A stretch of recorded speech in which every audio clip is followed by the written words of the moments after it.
Malam ke-10. Kakak, Ratu junjungan hamba, sempurnakanlah cerita kakak pada malam yang lalu, pinta Dunyazad. Dengan senang hati adikku, sahut Ratu Syahrazad. Kemudian Ratu Syahrazad melanjutkan ceritanya. Wahai baginda yang bijaksana, suatu malam ketiga gadis itu menggoda Hasan dengan memintanya untuk segera meninggalkan mereka. Nona-nona yang cantik, ketahuilah, andaikan ruh ini meninggalkan jasadku, niscaya lebih berat bagiku daripada meninggalkan kalian. Marilah kita teruskan malam ini dengan kegembiraan hingga pagi tiba. Setelah itu masing-masing kita boleh kembali ke kamarnya, kata Hasan. Menurutku lebih baik si Hasan tidur bersama kita, sebab kita akan selalu terhibur karena kepandaiannya, kata gadis pertama. Kedua gadis lainnya mengangguk tanda setuju. Hasan, engkau boleh tidur bersama kami. Pada malam ini, engkau harus mematuhi persyaratan yang kami ajukan, ucap gadis kedua. Baiklah nona-nona, tetapi apakah persyaratannya? Tanya Hasan. Engkau tidak boleh bertanya apapun tentang yang akan kami perbuat. Sekarang berdiri dan lihatlah bacaan di pintu itu, kata salah seorang gadis mencoba menerangkan. Hasan segera bangkit menuju pintu. Di sana ia menemukan tulisan emas. Janganlah engkau berkata sesuatu hal yang tidak bermanfaat untukmu. Jika tidak, maka sebagai akibatnya engkau akan mendengarkan suatu hal yang tidak engkau sukai. Setelah membaca tulisan tersebut, Hasan kembali kepada para gadis.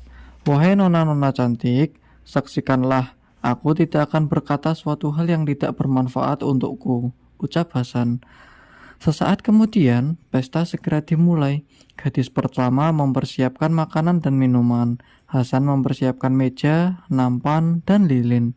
Mereka lalu duduk bersama, makan-makan, dan minum. Tiba-tiba terdengar ketukan di pintu.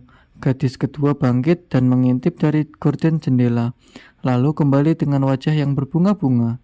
Sungguh sempurna kesenangan kita pada malam ini, ucapnya pada gadis pertama dan gadis ketiga. Sebab kita kedatangan 3 orang tamu asing dengan perawakan yang mirip satu sama lain. Ketiganya sama-sama buta, tidak berkumis, dan buta sebelah matanya.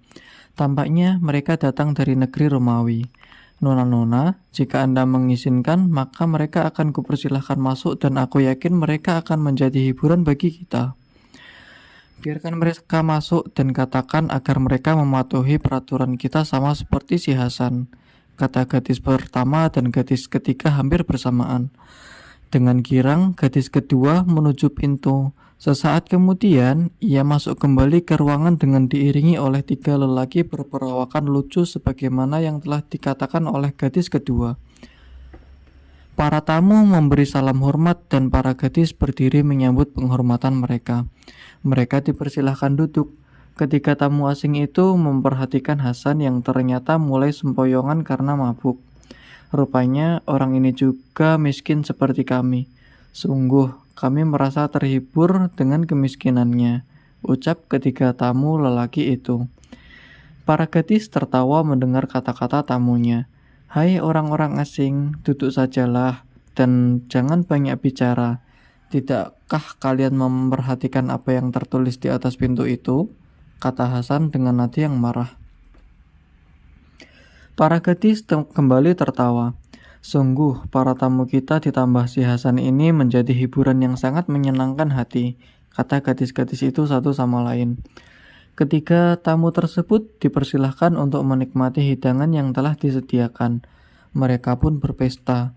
Gadis pertama mengeluarkan alat-alat musik seperti harpa Persia, rebana Irak, dan seruling Timur. Mereka berdiri dan bertindang sambil memainkan alat musik. Di tengah suara musik yang keras, mereka bernyanyi dan menari. Saat mereka terlena dalam kegembiraan, tiba-tiba terdengar ketukan di pintu. Kali ini, gadis ketiga yang merupakan tuan rumah menuju ke pintu. Ternyata yang mengetuk adalah Khalifah Harun ar-Rasyid dan 2 orang pengiringnya.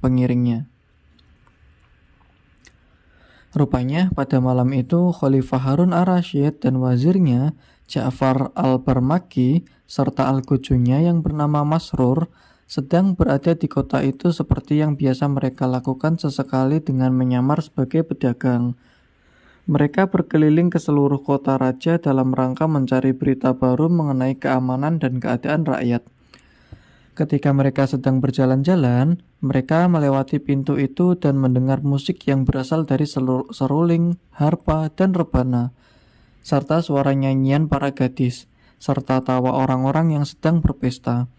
Ja'far, aku ingin masuk ke rumah itu dan mengunjungi orang-orang di dalamnya, perintah khalifah kepada wazirnya. Wahai Amirul Mukminin, mereka ini adalah orang-orang yang sedang mabuk dan tidak akan mengenal siapa kita. Hamba khawatir mereka akan memperlakukan kita dengan kasar, sahut Ja'far al-Barmaki. Jangan membantah, aku ingin masuk dan ingin agar kita mempunyai alasan yang tepat untuk bisa masuk.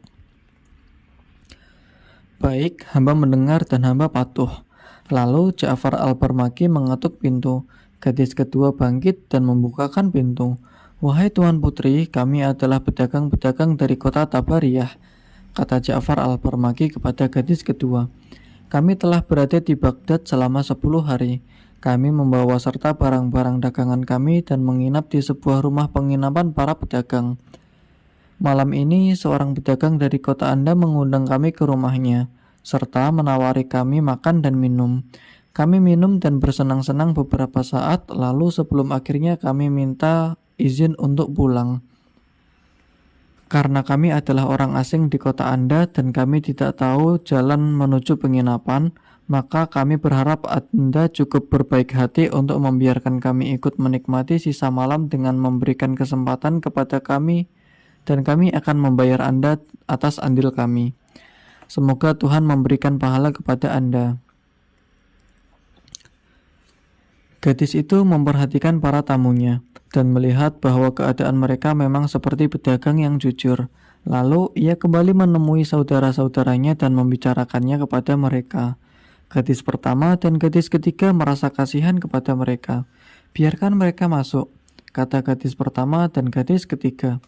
Maka gadis kedua kembali menemui tamunya dan mempersilahkan mereka untuk masuk.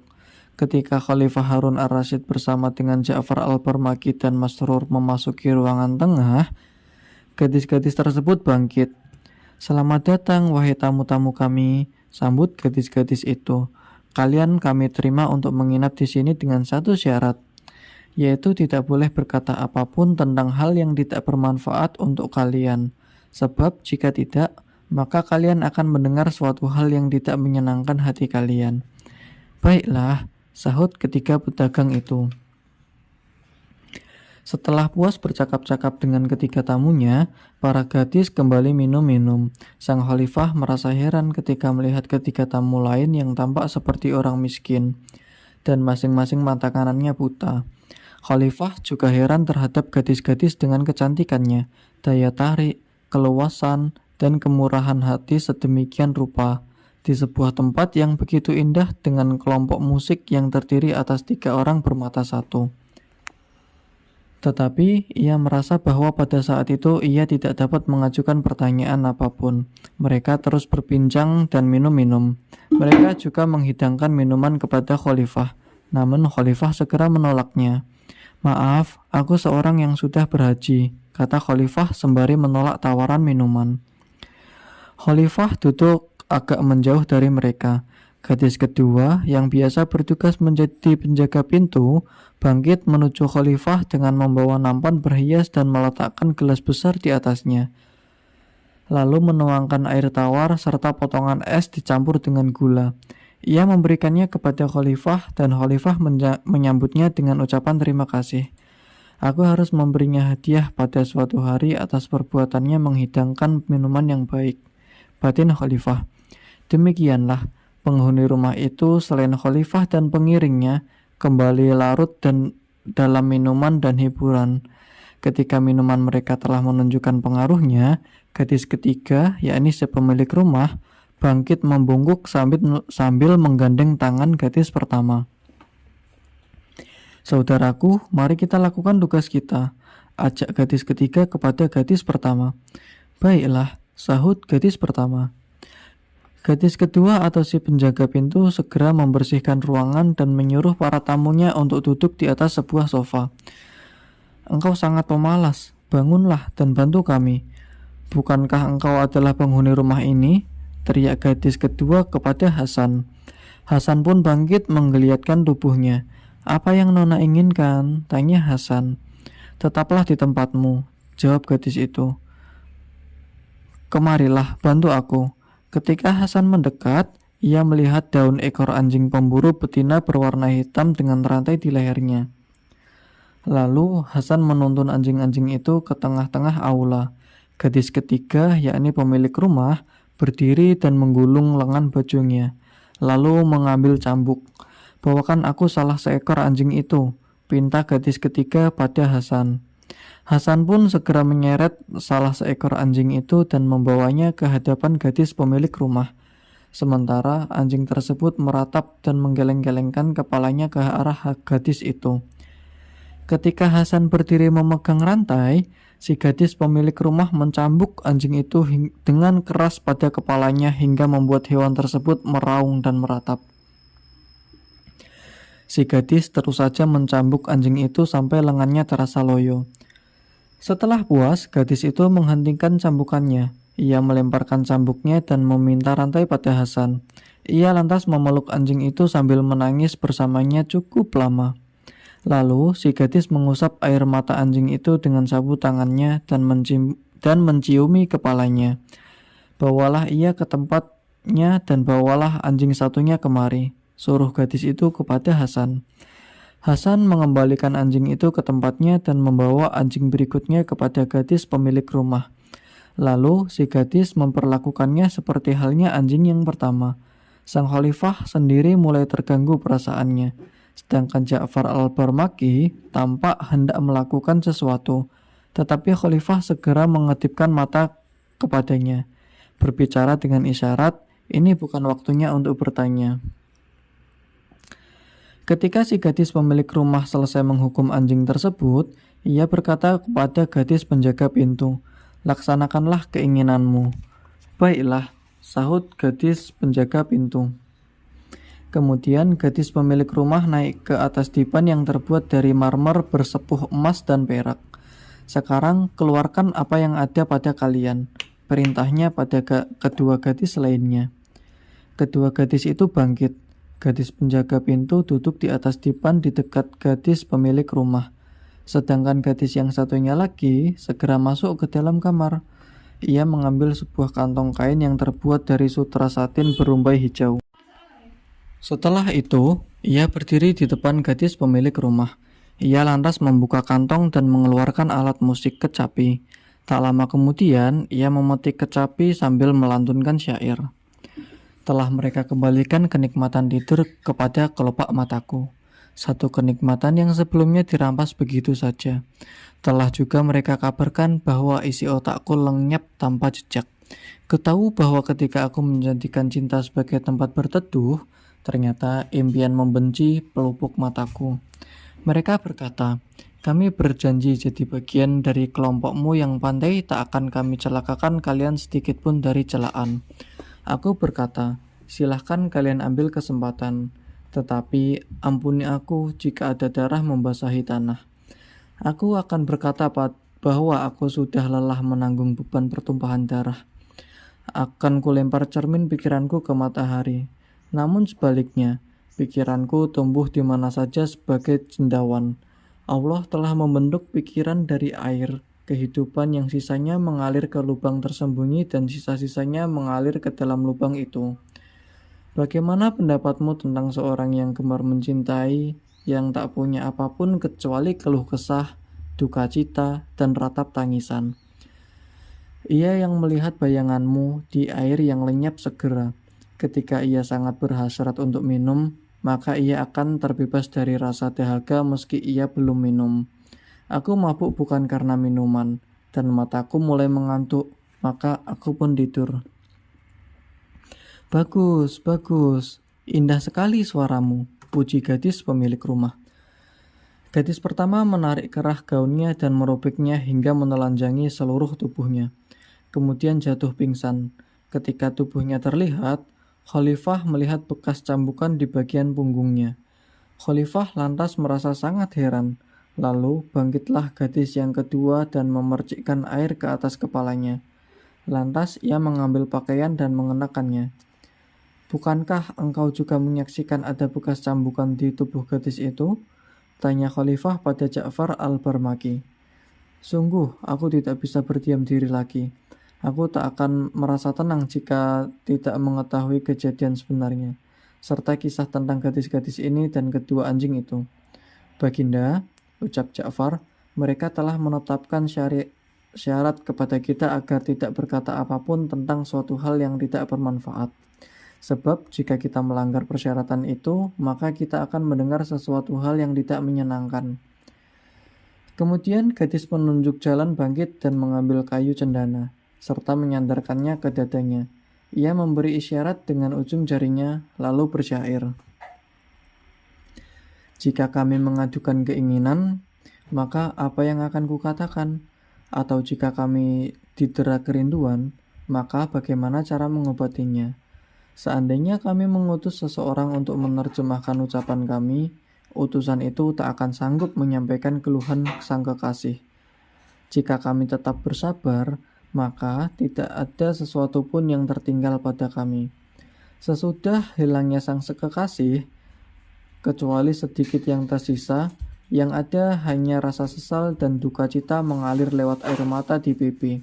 Wahai orang-orang yang gaib dari pandangan mata, namun tetap berada di hati. Bukankah kalian tahu masa muda penuh cinta dengan janji-janji yang tidak menyimpang sepanjang zaman? Ataukah kalian melupakan cinta yang selalu memperhatikanmu, selalu bertanya kenapa engkau sakit dan tampak kurus? Kalau demikian, di padang mahsyar akan selalu kami angankan dari hari bantuhan kami hisab yang panjang.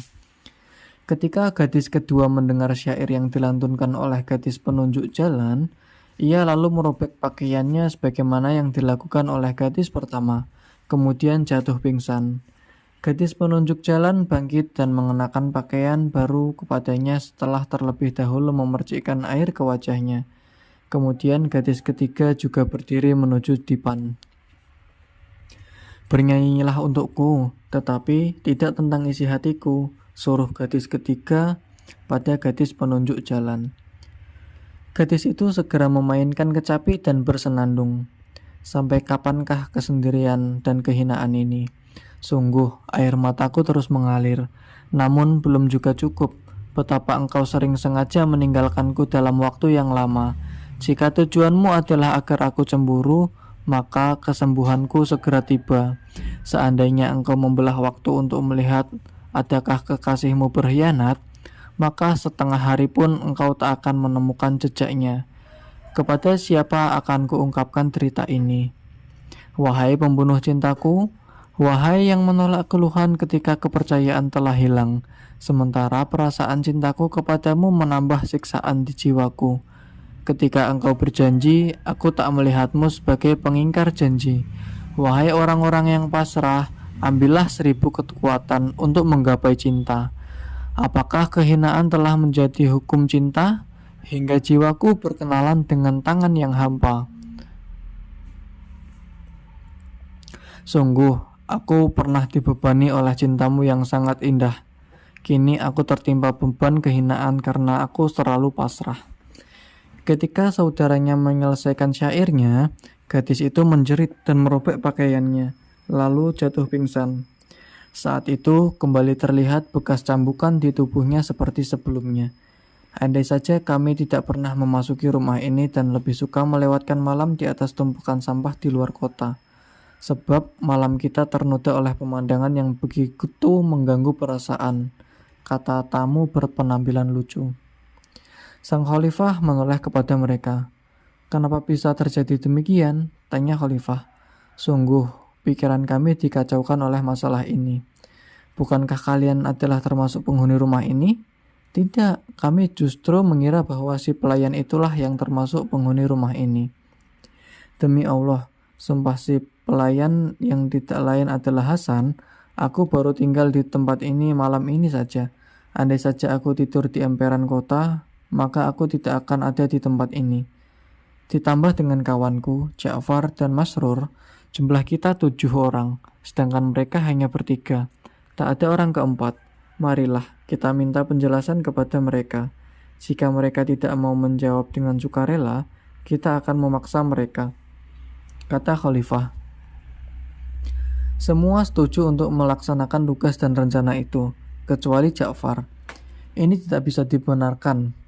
Biarkan saja mereka, sebab kita menjadi tamu mereka dan sebagaimana kalian ketahui, mereka telah menetapkan satu syarat yang harus kita patuhi.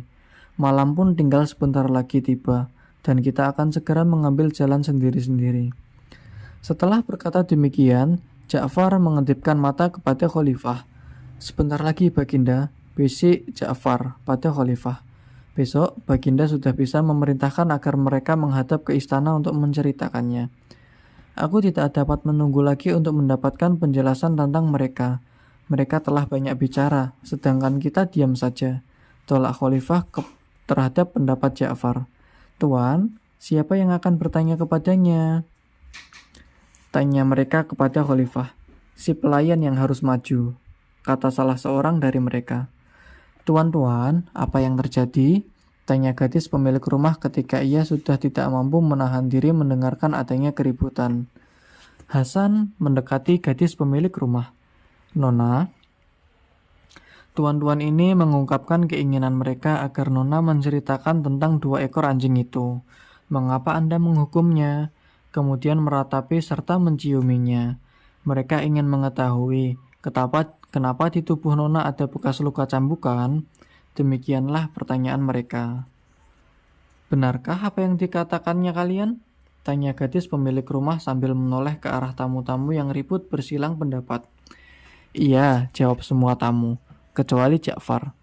Mendengar jawaban mereka, gadis itu berkata, Demi Allah, wahai tamu-tamuku, kalian telah melanggar persyaratan kami. Bukankah kami telah menentukan bahwa siapa yang membicarakan sesuatu yang tidak ada sangkut pautnya dengan dirinya, maka ia akan mendengar sesuatu yang tidak menyenangkan hatinya. Tidak cukupkah kami membawa kalian ke dalam rumah ini dan menyediakan makanan untuk kalian? Namun demikian, kesalahan kalian tidak sebesar kesalahan orang yang membiarkan kalian masuk dan membawa kalian kepada kami. Lalu ia menggulung lengan bajunya dan menghentak lantai 3 kali. Keluarlah kalian, teriak gadis pemilik rumah. Pintu terbuka dan keluarlah 7 orang budak berkulit hitam dengan pedang terhunus di tangan. Ikat orang-orang ini. Mereka terlalu banyak bicara. Kumpulkan mereka dalam satu ikatan. Suruh gadis pemilik rumah kepada budak-budak itu. Budak itu segera melakukan perintah tuannya. Nona, izinkanlah kami menebas batang leher mereka, kata salah seorang budak tanpa meminta izin. Tunggu dulu, aku ingin mengetahui segalanya tentang mereka sebelum mereka menemui ajal. Demi Allah, wahai Nona, janganlah engkau membunuhku karena kesalahan orang lain. Hasan mengiba. Sebab semua orang ini bersalah kecuali aku. Demi Allah, malam kita tentu sangat indah dan menyenangkan jika kita tidak bertemu dengan orang-orang miskin ini. Menurutku, jika mereka datang ke suatu kota yang ramai, pasti mereka menghancurkannya. Kemudian Hasan bersyair. Alangkah indahnya ampunan yang diberikan oleh penguasa, terutama bagi orang yang tidak punya pembela. Demi keagungan cinta yang ada di antara kita, janganlah engkau membunuhku sebagai orang pertama, karena hanya kesalahan orang terakhir, yakni mereka. Ketika Hasan selesai bersyair, gadis itu tertawa. Ratu Syahrazad kemudian menghentikan ceritanya karena pagi telah tiba.